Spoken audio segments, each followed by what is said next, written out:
Hello, my name is Jamie, and today I'm doing a book review on Across 5 Aprils by Irene Hunt.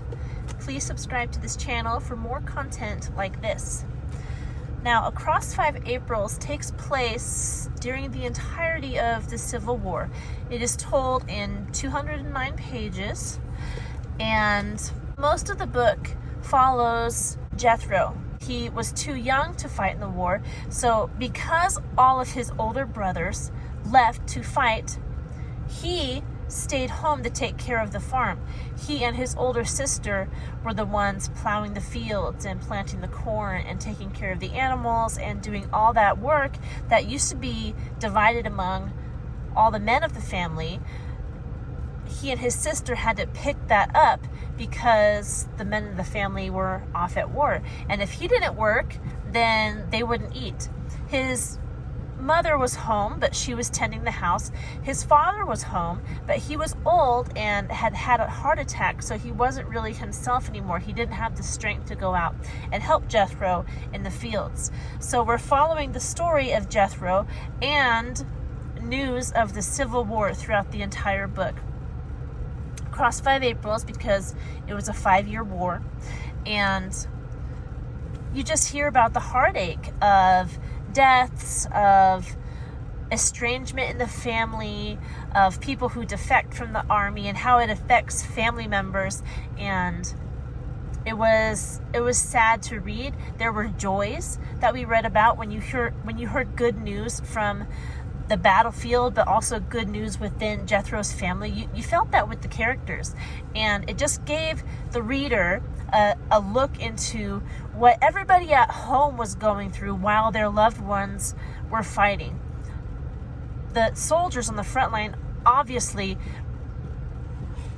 had a really hard time of it because so many people died for their country, but the families who had to stay at home and wait for word, months and months of hearing nothing, and then either hearing that their loved ones are still alive, or worse, hearing that they had died, it was just very extremely difficult. So if you want a closer look into the Civil War and how people on both sides, but mainly the Union side in this particular book, I have another book coming up that I'm reading called Turn Homeward, Hannah Lee, that is looking at the Civil War from the side of families on the Confederate side, which has been very interesting. But this book is told from the perspective of a boy whose family is fighting for the Union.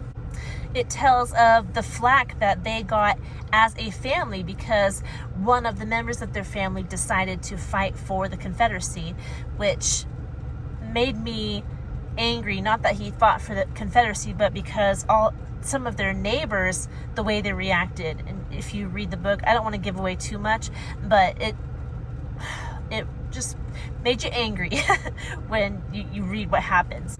The book itself, like I said, is 209 pages long. It was written in 1964.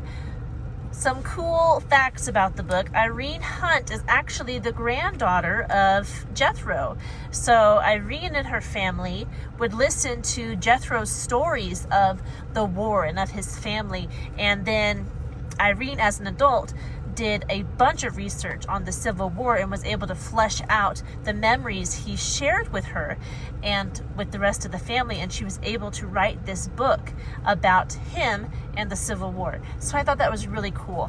This book does not have any illustrations. It is just words, and you can see where I marked because I would read and then tell the story to my kids.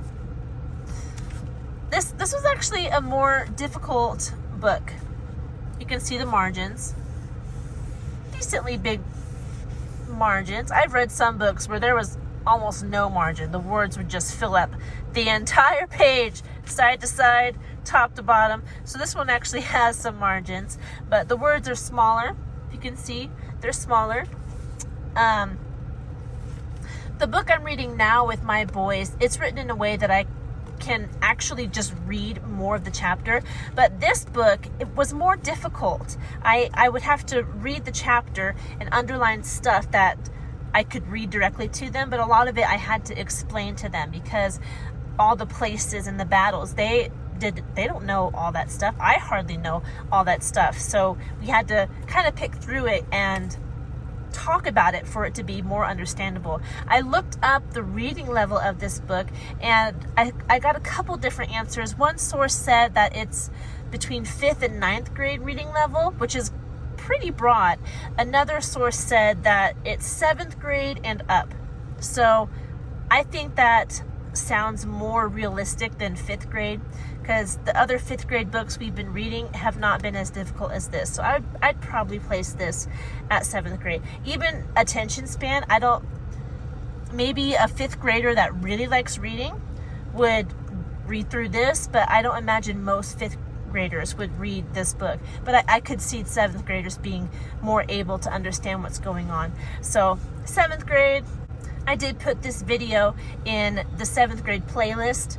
So if you want to check out, this might be the first, I'll look, but this might be the first 7th grade level book that I've reviewed on this channel. I liked it. I think it has a lot of value for learning about the Civil War and what people dealt with inside and outside of the war during that time. Even though it talked about the Civil War, there was not a lot of gore. It didn't go into detail about the people who died or what they experienced. It would mention if something happened, but not go into like the bloody details, you know. It would just say what happened to somebody, or if they got sick, it didn't go into detail about the sickness. It would just say that they were sick. So there wasn't a lot of gore or disturbing images to read in this book, which I appreciate because I went through it with my kids. As far as the morality of the book, it teaches endurance, patience, and hard work on Jethro's part, having to take over because a lot of the men in his family were gone. This book also encouraged readers to kind of take another look at the Civil War and not be hard and fast for one side or the other, for the Union or for the Confederacy, but to realize that even within one family, there were different views.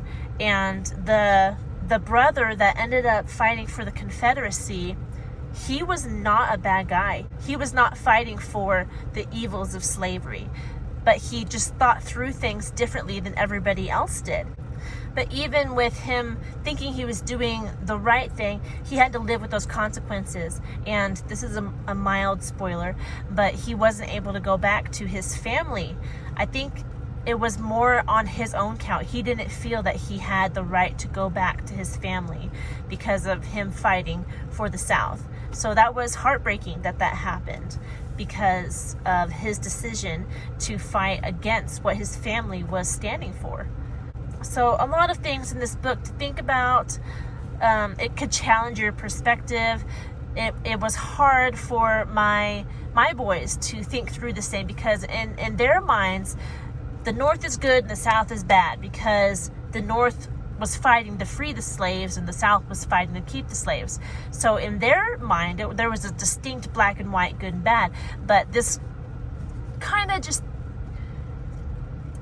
dips its toe in the idea that it wasn't as black and white as we tend to fix it in our mind. Yes, black and white slavery is bad. That is in concrete. That is true. Everything outside of the slavery issue is where the gray area is, and the mixed perceptions and good people just having a bad perspective or not being wise in certain areas and causing them to make bad decisions. There's just a lot to think about. And I appreciate that this made us look at that a little more closely. And books that we're going to be reading in the future will make us look at that even more closely.